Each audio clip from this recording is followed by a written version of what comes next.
તત્કાલીન એસપી કુલદીપ શર્માને 3 માસની કેદ, 40 વર્ષ જૂના કેસમાં ભુજ સેશન્સ કોર્ટનો ચુકાદો, કચ્છના કોંગ્રેસ અગ્રણી ઇપલા શેઠને માર મારી અપમાનિત કર્યાની ફરિયાદ થઈ હતી.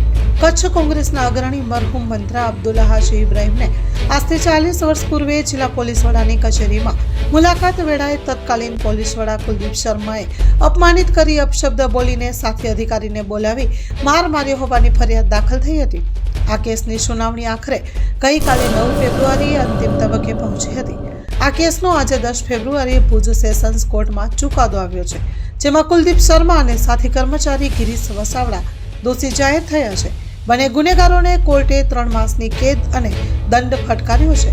આરોપી પીએસઆઈ બિશ્નોઈ અને બીએન ચૌહાણ મૃત્યુ પામ્યા છે, જ્યારે ત્રીજા પોલીસકર્મી ગિરીશ વસાવડા દોષ મુક્ત જાહેર થયા છે. માં motor driving, safe and sure driving. Driving એ શોખ સાથે આપની મોટી જવાબદારી પણ છે. અમારા ઇન્સ્ટ્રક્ટર દ્વારા સચોટ અને સરળ માર્ગદર્શન.